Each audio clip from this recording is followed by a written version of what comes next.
Hi everyone, welcome back to a online solution. आज मैं आपको क्लास 10 बिहार बोर्ड के बारे में पढ़ाने वाला हूं और ये है संस्कृत का चैप्टर नंबर 4। इससे मैंने चैप्टर नंबर पहले 3 पढ़ा दिया है। तो चैप्टर नंबर 4 में इस वीडियो में हम लोग जानेंगे इसमें जितने सारे ऑब्जेक्टिव होंगे, जितने सारे सब्जेक्टिव होंगे, ऑब्जेक्टिव एंड सब्जेक्टिव, ठीक है ना। ऑब्जेक्टिव एंड सब्जेक्टिव इस वीडियो में पढ़ने वाले हैं। यानी कि संस्कृत साहित्य लेखिका जो है ना, ये जो चैप्टर नंबर 4 है, इसमें जितने सारे ऑब्जेक्टिव बनते हैं, जितने सारे सब्जेक्टिव एग्जाम में पूछे जाते हैं, उन सभी को यहाँ पे डिस्कस करने वाले। तो चलिए शुरू करते हैं। अगर आप लोग पहली बार चैनल पे पधार रहे हो तो चैनल को सब्सक्राइब करना एंड वीडियो को लाइक करना, दोस्तों को शेयर जरूर करना। तो आइए शुरू करते हैं। पहले हम लोग ऑब्जेक्टिव पढ़ेंगे, उसके बाद फिर सब्जेक्टिव पढ़ेंगे, ठीक है ना। सबसे पहला सवाल है यहाँ पे, सर शुक्ला सरस्वती किसने कहा? सर शुक्ला सरस्वती किसने कहा? याज्ञवल्क्य ने, वान भट्ट ने, जनक ने, दंडी ने, है ना। किसने कहा सर शुक्ला सरस्वती? किसने कहा?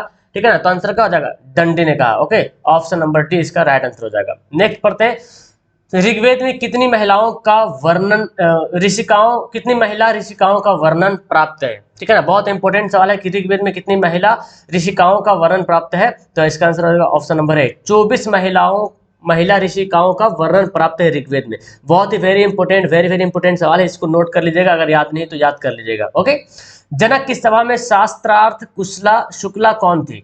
जनक की सभा में शास्त्रार्थ शुक्ला कौन थी? सुलभा, गार्गी, मैत्री या यमी? ओके, तो इसका आंसर हो जाएगा option number B, Gargi. Okay, सवाल घुमा के भी पूछा जा सकता है, ठीक है ना, कि गार्गी जो है शास्त्र शुक्ला कौन थी? तो जनक किस सभा की थी? तो जनक सभा की थी। सभा का नाम अगर दे दिया जाए तो ओके।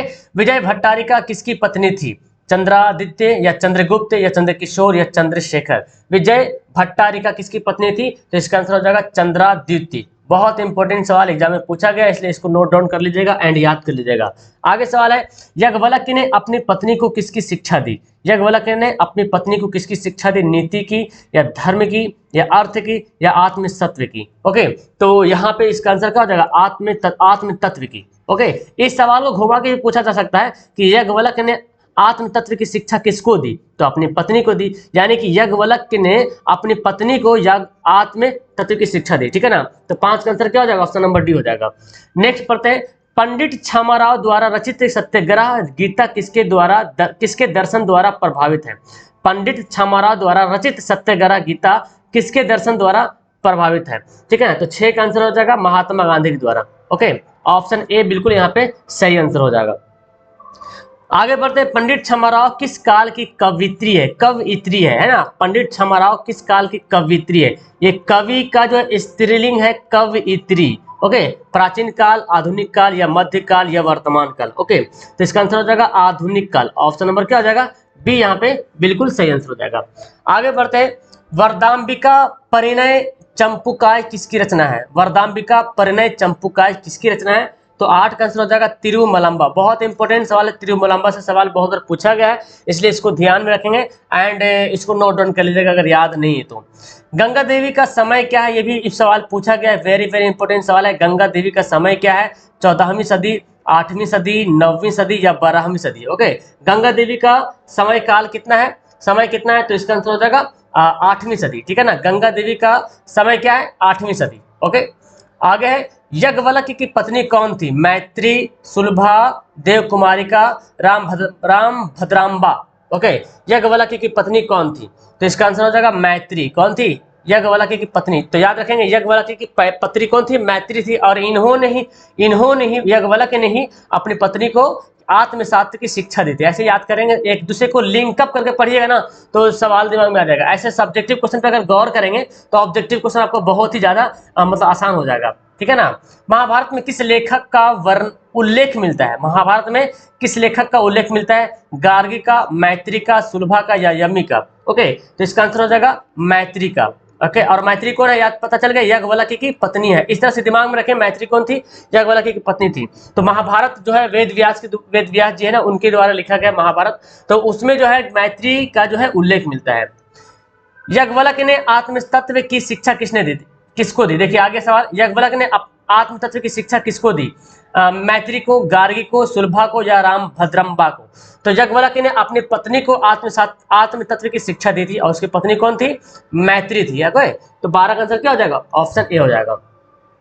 आगे यहाँ पे वर्तमान काल की संस्कृत लेखिका कौन है? वर्तमान काल की संस्कृत लेखिका कौन है? गंगा देवी, सुलभा, मिथिलेश कुमारी मिश्र, विद्यारका। ओके, तो इसका आंसर हो जाएगा ऑप्शन नंबर सी, मिथिलेश कुमारी मिश्र। याद कीजिएगा, वर्तमान काल की संस्कृत लेखिका बोलेगा तो मिथिलेश कुमारी मिश्र हो जाएगा। आगे सवाल है, आधुनिक काल की संस्कृत लेखिकाओं में कौन अतीव प्रसिद्ध है? मतलब अतीव प्रसिद्ध है, बहुत ज्यादा फेमस है। आधुनिक काल की बोला जाएगा तो संस्कृत लेखिकाओं में कौन अति प्रसिद्ध है? भीमा राव, आभा राव, क्षमा राव, रमा राव। बहुत ही ज्यादा इंपॉर्टेंट, मोस्ट इंपॉर्टेंट MVV सवाल है, मोस्ट VVI सवाल हो गया, मतलब बहुत ही ज्यादा इंपॉर्टेंट सवाल को, ठीक है ना। आपको वीडियो अच्छी लगी तो वीडियो को लाइक वाइक करें एंड दोस्तों को शेयर करके सब्सक्राइब जरूर कर लीजिएगा और ऑल पर प्रेस कर लीजिएगा, ताकि जब भी मैं वीडियो डालूंगा तो आपके पास नोटिफिकेशन जाएगा, मैसेज जाएगा। ओके, तो इसको आप लोग जरूर देख लीजिए और सब्सक्राइब करके दोस्तों को शेयर भी कर दीजिए। आगे, अच्युत राय का शासनकाल क्या था? ओके, 12वीं सदी, 16वीं सदी, 8वीं सदी या 10वीं सदी? तो 15 नंबर सवाल का आंसर हो जाएगा ऑप्शन नंबर बी, 16वीं सदी, ठीक है ना। ऑप्शन क्या हो जाएगा? बी हो जाएगा। आगे, मधुरा विजयम महाकाव्य की रचना किसने की? मधुरा विजयम महाकाव्य की रचना किसने की? गंगा देवी, तिरुमलांबा, पुष्प दीक्षित या पुष्पा होगा, पुष्पा दीक्षित या पंडित क्षमा राव। मधुरा विजयम महाकाव्य की रचना किसने की? ओके, तो इसका आंसर होगा हो जाएगा गंगा देवी, ठीक है, इसको याद कीजिएगा। मधुरा विजयम महाकाव्य की रचना किसने की? गंगा देवी ने की। आगे, विद्यारका किस वर्ण की थी? किस वर्ण मतलब किस रंग की थी? उसका कलर, रंग कैसा था? बॉडी का रंग कैसा था? श्याम, गौर, श्वेत या पीत? तो श्याम मतलब सांवला कलर है ना, तो ऑप्शन क्या हो जाएगा? ए हो जाएगा, बिल्कुल राइट आंसर हो जाएगा। आगे है, शंकर चरितम किन की रचना है? शंकर चरितम किसकी रचना है? पंडित क्षमाराव की, वनमाला की, मिथिलेश कुमारी मिश्र की, पुष्पा दीक्षित की। ओके, शंकर चरितम किसकी रचना है? तो इसका आंसर हो जाएगा पंडित क्षमाराव की। ओके, इसका ऑप्शन क्या हो जाएगा? ए बिल्कुल हमारा बिल्कुल सही आंसर हो जाएगा। ओके, तो ये बिल्कुल एकदम इंपॉर्टेंट सवाल दिख रहा है आपको और इसको दिमाग में रखिए अपने ध्यान से, ताकि एग्जाम में आए तो छूटे नहीं। इसलिए अगर आपको याद नहीं तो नोट डाउन कर लीजिए, बहुत ही ज्यादा इंपॉर्टेंट सवाल ये सब बन जाता है, एग्जाम में पूछे गया सवाल है एंड एग्जाम के हिसाब से जो है सवाल बहुत ज्यादा इंपॉर्टेंट बन जाता है। अच्युत राय की रानी कौन थी? इंद्राणी, गंगा देवी, उर्वशी या तिरुमलांबा? ओके, तो 19 का आंसर हो जाएगा तिरुमलांबा। क्या तिरुमलांबा कौन थी? तो अच्युत राय की रानी थी। आगे बढ़ते हैं, कंपन राय की रानी कौन थी? देखिए, कंपन राय की रानी कौन थी? इंद्राणी, गंगा देवी, उर्वशी, तिरुमलांबा। कंपन राय की रानी कौन थी? गंगा देवी थी। तो देख रहे हैं यहाँ पे गंगा देवी किसकी रानी है? कंपन राय की। तिरुमलांबा किसकी रानी थी? तो अच्युत राय की, है ना। एक और प्रश्न, मैत्री है ना, याज्ञवल्क्य की पत्नी, पत्नी बोले या रानी बोले बात तो बराबर है। तो ये सब सवाल एक दूसरे से लिंकअप कीजिएगा ना तो आपके माइंड में बहुत आसानी तरीके से याद रहेगा।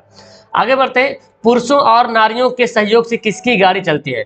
देश की, नगर की, प्रांत की, समाज की? तो पहले समाज की गाड़ी चलेगी तभी तो नगर की चलेगी, फिर देश की चलेगी। ओके, तो सबसे छोटी इकाई समाज की, पुरुषों और नारियों के सहयोग से ही गाड़ी जो है समाज की चलती है। ओके, यानी कि पुरुष और नारी अगर मिल के रहे तभी समाज जो बेहतर तरीके से जा सकते हैं, तो फिर समाज गड़बड़ हो सकता है, ठीक है ना।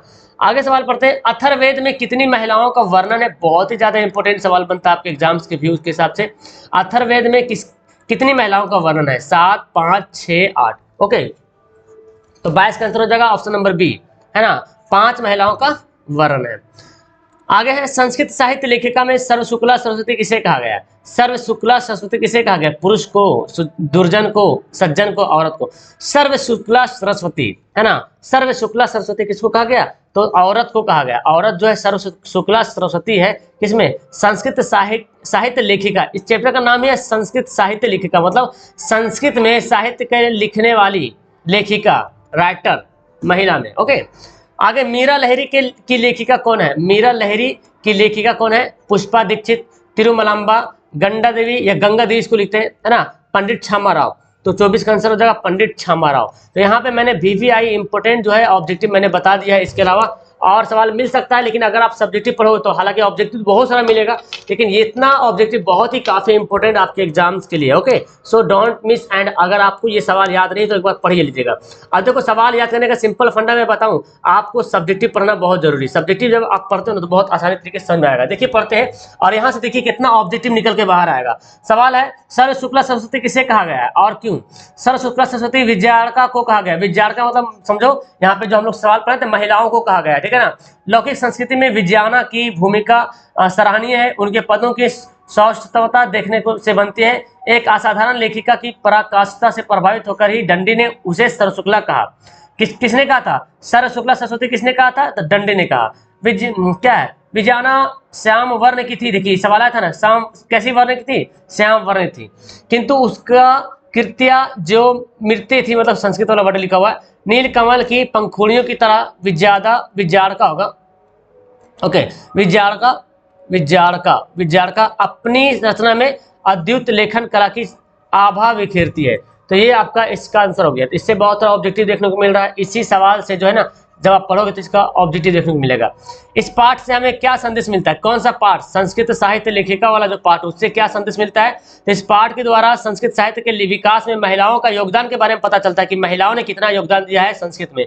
वैदिक युग से आधुनिक समय तक ऋषिकाएं, कवित्री, लेखिकाएं संस्कृत साहित्य के संवर्धन में अतुलनीय सहभागिता प्रदान करती है। संस्कृत लेखिकाओं की सुदृढ़ परंपरा है। संस्कृत भाषा के उन्नयन एवं पल्लवन में पुरुषों के समतुल्य महिलाओं भी चलती रहती है। मतलब महिला, पुरुषों के साथ साथ महिलाएं भी चलती रही है हर काम में, है ना। और अब तो और भी ज्यादा देखने को मिलता है। आगे बढ़ते हैं। संस्कृत साहित्य लेखिका पाठ का 5 वाक्यों में लिखे। तो संस्कृत की सेवा जिस प्रकार पुरुषों ने की, उसी प्रकार महिलाओं ने भी वैदिक युग से आज तक इसमें भाग लिया। मतलब वैदिक युग से देखा जाए, मतलब जिस समय वेद था ना, उस समय से लेकर आज तक महिलाएं भी पुरुषों का साथ दे रहा हर काम में। प्राय इस विषय से उपेक्षा हुई है। प्रस्तुत पाठ में संक्षिप्त रूप में संस्कृत की प्रमुख लेखिकाओं का उल्लेख है। यानी कि जो हम लोग लेसन पढ़े हैं ना संस्कृत साहित्य लेखिका, उसमें महिला जो लेखिका है उसका उल्लेख किया गया है। उनके योगदान संस्कृत साहित्य के इतिहास में अमर है। मतलब उन्होंने, महिलाओं ने जो योगदान दिया है संस्कृत के बारे में, उसका जो है साहित्य क्या है, इतिहास में अमर है। यानी कि उसको हमेशा याद किया जाता है कि महिलाओं ने भी संस्कृत में बहुत योगदान दिया है। आगे सवाल है, शास्त्र लेखन एवं रचना संरक्षण में वैदिक कालीन महिलाओं के योगदानों की चर्चा कीजिए। देखिए वैदिक काल में शास्त्र लेखन एवं रचना संरक्षण में पुरुषों की तरह महिलाओं ने भी काफी योगदान दिया है। ऋग्वेद में 24, है ना, अथर्ववेद में 5 महिलाओं का योगदान है। देखिए ऐसी सवाल था ना कि ऋग्वेद में कितनी महिलाओं का वर्णन है? 24 महिलाओं का। अथर्ववेद में कितनी महिलाओं का वर्णन है? 5 महिलाओं का। इससे ऑब्जेक्टिव बना था। यमी, अलापा, उर्वशी, इंद्राणी और वानाम्ब्रिनी वैदिक कालीन ऋषिकाएं भी मंत्री की दर्शकाएं थी। तो ये सवाल इंपॉर्टेंट बन जाता है। देखिए आगे क्या बोलता है, संस्कृत साहित्य में दक्षिण भारतीय महिलाओं के योगदान। दक्षिण भारत यानी कि दक्षिण वाला भारतीय लोग जो है ना, साउथ महिलाओं का। चालुक्य वंश की महारानी विजय भट्टारिका ने विज्याड़का की रचना का लौकिक संस्कृत साहित्य में महत्वपूर्ण योगदान दिया। लगभग 40 दक्षिण भारतीय महिलाओं ने, है ना, 150 संस्कृत काव्यों की रचना की। बाप रे, बहुत है ना, 150, 150। इस महिलाओं में गंगा देवी, देखिए गंगा देवी सब दक्षिण का है, तिरुमलांबा दक्षिण तरफ का है, शीला भट्टारिका, देव कुमारिका, राम भद्रम्बा आदि प्रमुख है। इनकी रचनाएं पद में है। तो आप पद पढ़ोगे तो आपको पता चलेगा। तो ये सब जो देख रहे हैं ना, गंगा देवी, तिरुमलांबा, शीला भट्टारिका, देव कुमारिका या और विजय भट्टारिका, ये सब जो है किधर की महिलाएं हैं? दक्षिण भारत की महिलाएं हैं, है ना, साउथ इंडियन वाला। आगे देखिए क्या बोलता है, संस्कृत साहित्य में आधुनिक काल में लेखिकाओं के योगदान की चर्चा कीजिए। संस्कृत साहित्य में आधुनिक समय में जो लेखिका है उसके बारे में। संस्कृत साहित्य में आधुनिक समय की लेखिकाओं का पंडित छमाराव जो आधुनिक काल के क्या लेखिका माना जाता है, अति प्रसिद्ध, बहुत ज्यादा प्रसिद्ध है। उन्होंने शंकर चरित्रम, सत्याग्रह गीता, मीरा लहरी, कथा मुक्तावली, विचित्र, परिषद यात्रा, ग्राम ज्योति इत्यादि अनेक गद्य पद ग्रंथों की रचना की। वर्तमान काल में लेखनरत कवित्रियों में पुष्पा दीक्षित, वनमाला भावलकर, मिथिलेश कुमारी मिश्र आदि प्रतिदिन संस्कृत साहित्य को समृद्धि कर रही है। मतलब जो है ना, बढ़ावा दे रही है। संस्कृत साहित्य में विजयनगर राजा के योगदानों का वर्णन कीजिए। संस्कृत राज्य के विजयनगर राज्य के राजाओं ने संस्कृत साहित्य के संरक्षण के लिए जो प्रयास किए थे वे सर्वविदित थे। मतलब जो है ना, बहुत ही मतलब बोले जाए तो हेल्पफुल रहा है। उनके अंतःपुर में भी संस्कृत रचना में शुक्ल रानियां हुई। इनमें कंपन राय की रानी गंगा देवी, देखिए है ना, कंपन राय की रानी गंगा देवी, अच्युत राय की रानी तिरुमलांबा प्रसिद्ध है। ये सवाल ऑब्जेक्टिव बना था। इन दोनों रानियों की रचनाओं में समस्त पदावली और ललित पद विन्यास के कारण संस्कृत गद्य शोभित होता है।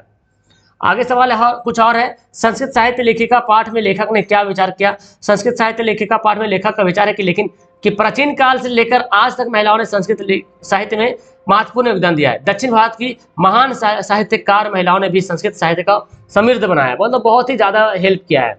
आगे सवाल है, संस्कृत साहित्य लेखिका पाठ के आधार पर लेखक के संदेश को स्पष्ट कीजिए।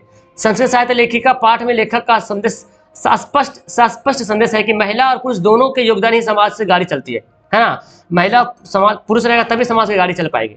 साहित्य में भी दोनों का समान महत्व है। इस पाठ में अति प्रसिद्ध लेखिकाओं की चर्चा भी की गई, जिन्होंने साहित्य रूपी खजाने को भरने में अपना योगदान दिया है। तो इस तरह से मैंने ऑब्जेक्टिव सब्जेक्टिव बता दिया है, आप इसको देख लीजिए, अवलोकन कीजिए। एंड अगर आपको PDF वगैरह लेना है तो आप प्ले स्टोर है ना, प्ले स्टोर से एप्लीकेशन डाउनलोड कर लीजिए। AA ऑनलाइन सॉल्यूशन का एप्लीकेशन डाउनलोड करिए प्ले स्टोर से, और वहां से आप PDF जो है डाउनलोड कर सकते हैं, सारा PDF एप्लीकेशन वहां पे ले सकते हो। तो वीडियो क्लास करते हैं, that's all, thank you everyone. Video अच्छी लगी तो दोस्तों की शेयर करना आपने, ओके, और लाइक करके सब्सक्राइब वगैरह जरूर करना जिन्होंने नहीं कर रखा। Okay, bye.